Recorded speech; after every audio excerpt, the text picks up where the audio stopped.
Apakah Anda pernah mempertanyakan asal-usul leluhur orang Kamboja? Apakah Anda tertarik untuk mengetahui tentang keterkaitan sejarah yang kuat antara Kamboja dan Jawa? Dalam sejarah, terdapat bukti yang menunjukkan hubungan yang erat antara Jawa dan Kamboja dalam hal politik, budaya, dan perdagangan. Hubungan ini terjadi, terutama pada masa kerajaan Khmer dan dinasti Sailendra.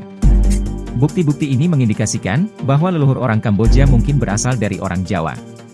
Bukti-bukti lain yang menarik dan menggugah minat juga telah muncul, dan mengindikasikan bahwa leluhur orang Kamboja mungkin memiliki akar yang dalam di tanah Jawa. Dalam video ini, kita akan menjelajahi jejak-jejak sejarah, studi genetik, dan bukti arkeologi yang menunjukkan hubungan erat antara dua budaya yang mengagumkan ini. Bersiaplah untuk dibawa dalam perjalanan yang mengungkapkan klaim bahwa leluhur orang Kamboja adalah orang Jawa.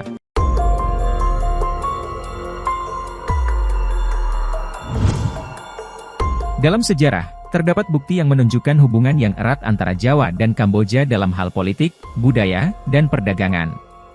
Bukti-bukti ini menguatkan klaim bahwa leluhur orang Kamboja memiliki akar yang berasal dari orang Jawa. Pertama, terdapat catatan sejarah yang disampaikan oleh Sulaiman Al-Tajir, seorang pedagang Persia pada tahun 851. Catatan tersebut menggambarkan konflik antara seorang Raja Khmer dengan Maharaja dari Zabaj, yang kemungkinan besar merujuk kepada Jawa atau Srivijaya. Dikatakan bahwa Sailendra Jawa melancarkan serangan mendadak terhadap Khmer dengan mendekati ibu kota dari sungai. Raja muda itu kemudian dihukum oleh Maharaja, dan selanjutnya kerajaan tersebut menjadi pengikut dinasti Sailendra.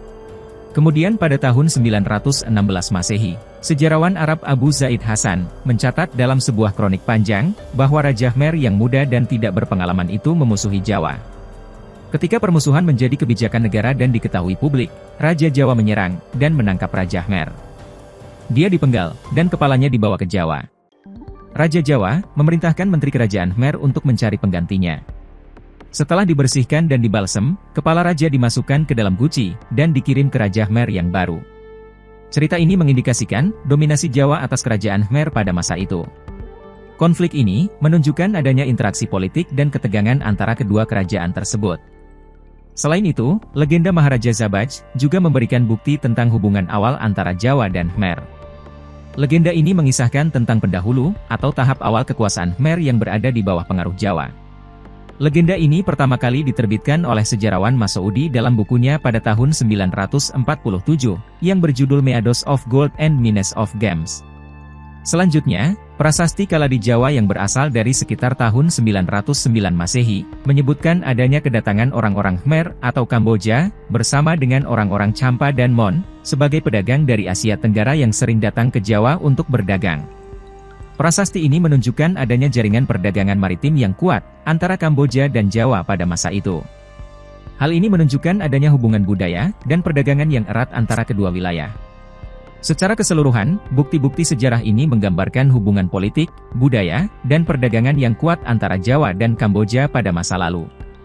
Hubungan ini mempengaruhi perkembangan kedua kerajaan dan menunjukkan bahwa leluhur orang Kamboja memiliki akar yang berasal dari orang Jawa.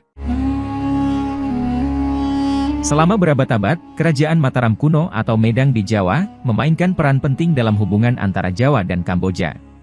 Kerajaan ini memiliki pengaruh yang kuat di kawasan Asia Tenggara pada masa itu. Salah satu bukti hubungan ini, adalah serbuan yang dilakukan oleh Kerajaan Mataram kuno ke wilayah Kamboja pada abad ke-8. Penyerbuan ini dipimpin oleh seorang raja yang dikenal dengan julukan, pembunuh musuh-musuhnya yang sombong. Julukan ini tercatat dalam beberapa prasasti di Kamboja, Vietnam, Thailand, India, dan juga di Indonesia sendiri. Raja Mataram yang dimaksud adalah Rakai Panangkaran, kakek dari Balaputradewa, seorang raja yang termasuk dalam kerajaan Sriwijaya di Sumatera. Dalam prasasti Nalanda, sebuah piagam kerjasama diplomatik antara Balaputradewa sebagai Raja Sriwijaya, dengan Raja Kepala Dewa dari dinasti Pala India, disebutkan bahwa Balaputradewa adalah anak dari Samaragrawira, yang merupakan anak dari Raja Maharaja dari Jawa. Prasasti ini memberikan bukti bahwa hubungan antara Jawa dan Kamboja telah ada sejak abad ke-8 atau sekitar tahun 700-an. Legenda sejarah juga mencatat bahwa pada masa itu, daerah di sepanjang aliran Sungai Mekong yang melintasi Kamboja berada dalam pengaruh kekuasaan raja-raja di Jawa. Ketika Raja Jawa menyerang Kamboja, ada kemungkinan bahwa dia menawan keluarga bangsawan di sana dan membawanya ke Jawa sebagai tawanan. Hal ini tercatat dalam prasasti di Kamboja yang menyebutkan bahwa pendiri dinasti Khmer, sebuah kerajaan besar yang berdiri di Kamboja, menguasai hampir seluruh wilayah Indonesia pada waktu itu. Salah satu tokoh penting dalam hubungan ini adalah Jayawarman atau Jayawarman II. Dia adalah seorang pangeran yang lahir, atau setidaknya menjalani masa kecilnya di lingkungan istana kerajaan di Jawa. Ada kemungkinan bahwa Jayawarman II adalah keturunan dari Raja Kamboja, yang sebelumnya dieksekusi oleh Raja Jawa, dan keluarganya dibawa ke Jawa sebagai tawanan. Akhirnya, mereka menjalani hidup sebagai tawanan di lingkungan Keraton Mataram kuno. Namun, Jayawarman II tidak ingin terus bergantung pada pengaruh Jawa. Dia memutuskan untuk melarikan diri ke Kamboja, dan berhasil mendirikan kerajaan di sana. Dalam prasasti Kamboja, Jayawarman II disebutkan sebagai seorang raja yang berasal dari tanah Jawa. Dia melakukan upacara keagamaan yang megah di Gunung Mahendraparvata yang suci, sekarang dikenal sebagai Phnom Kulen, untuk memohon restu para dewata, agar Kamboja bisa lepas dari kekuasaan Jawa atau Mataram. Pada upacara itu, Jayavarman II diproklamirkan sebagai Raja Universal, atau Dewa Raja, atau The Lords of Mountains, di mana istilah ini diimpor dari Jawa. Dengan pendirian kerajaan Kamboja oleh Jayawarman II, Kamboja menjadi entitas yang merdeka dan mandiri dari pengaruh Jawa, serta memulai periode Angkor yang mengagumkan. Namun, bukti-bukti sejarah dan legenda menunjukkan bahwa pengaruh Jawa terhadap Kamboja tetap terlihat dalam berbagai aspek seperti agama, budaya, bahasa, dan arsitektur. Prasasti-prasasti dan peninggalan arkeologi menunjukkan adanya pengaruh Jawa dalam pendirian kerajaan dan pembangunan kuil di Kamboja. Hubungan ini juga terlihat dalam kesamaan arsitektur antara kuil-kuil di Kamboja, seperti Angkor Thom dan Angkor Wat, dengan bangunan-bangunan keagamaan di Jawa. Dengan adanya bukti-bukti ini, hubungan sejarah antara Jawa dan Kamboja menjadi semakin jelas. Pengaruh politik, budaya, dan perdagangan yang erat antara kedua wilayah ini, telah membentuk ikatan sejarah yang kuat. Bukti ini menunjukkan bahwa leluhur orang Kamboja memiliki akar yang dalam di tanah Jawa, dan hal ini merupakan bagian penting dalam memahami sejarah dan budaya mereka yang kaya. Latar belakang Jayawarman II akan menjelaskan peran pentingnya dalam sejarah Kamboja dan hubungan yang mungkin dimilikinya dengan Jawa. Ada beberapa teori mengenai asal-usul dan kehidupan awal Jayawarman II yang menunjukkan kemungkinan hubungan keluarga dengan kerajaan Mataram kuno atau Medang di Jawa.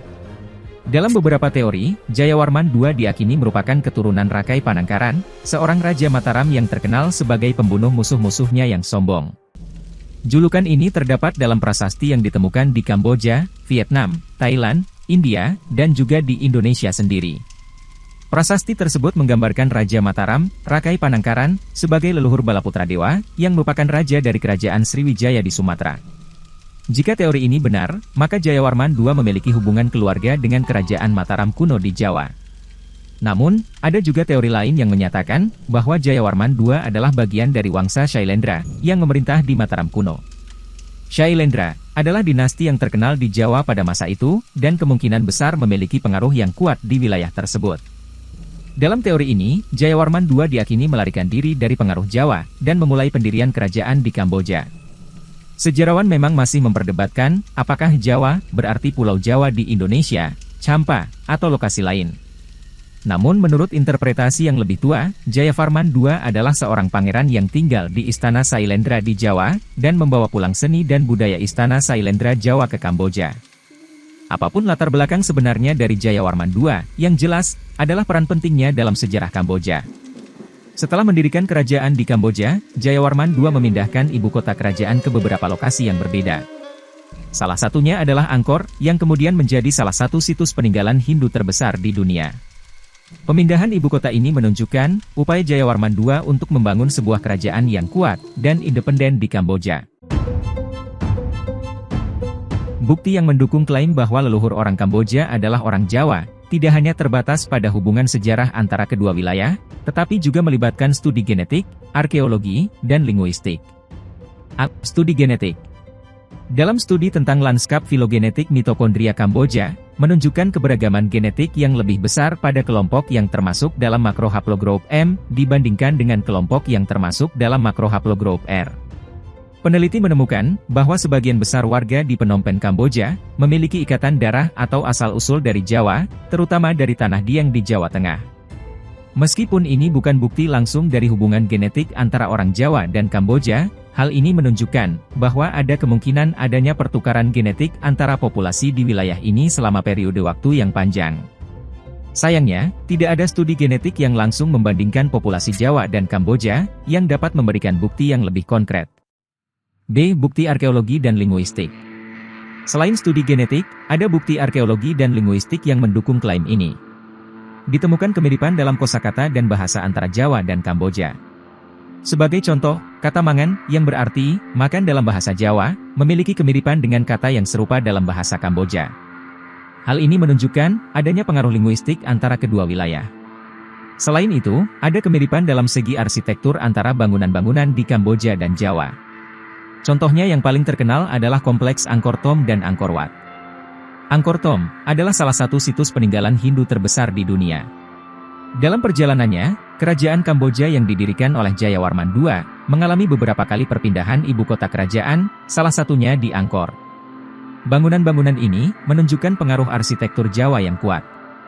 Hal ini mengindikasikan adanya pertukaran budaya dan arsitektur antara Jawa dan Kamboja. Dengan bukti-bukti dari studi genetik, arkeologi, dan linguistik ini, semakin jelaslah bahwa terdapat ikatan sejarah yang kuat antara Jawa dan Kamboja. Pertukaran budaya, politik, dan perdagangan antara kedua wilayah telah membentuk hubungan yang erat, dan memberikan bukti bahwa leluhur orang Kamboja, kemungkinan besar memiliki asal-usul dari Jawa. Kesimpulannya, leluhur orang Kamboja memiliki akar sejarah yang kuat di Jawa. Penting untuk memahami dan menghargai warisan budaya dan sejarah ini, karena mereka menggambarkan hubungan yang kompleks dan saling mempengaruhi antara kedua negara. Pertukaran budaya dan penyebaran pengaruh Jawa di Kamboja, tidak hanya memperkaya warisan budaya keduanya, tetapi juga menggambarkan pentingnya kerjasama dan interaksi antar bangsa. Dalam era globalisasi ini, mempelajari dan memahami hubungan sejarah dan budaya antara Jawa dan Kamboja, dapat memperdalam pemahaman kita tentang keragaman manusia dan menghormati keberagaman budaya di Asia Tenggara. Dengan menjaga warisan ini, kita dapat menghargai kontribusi leluhur kita, dalam membentuk identitas dan sejarah kita sendiri.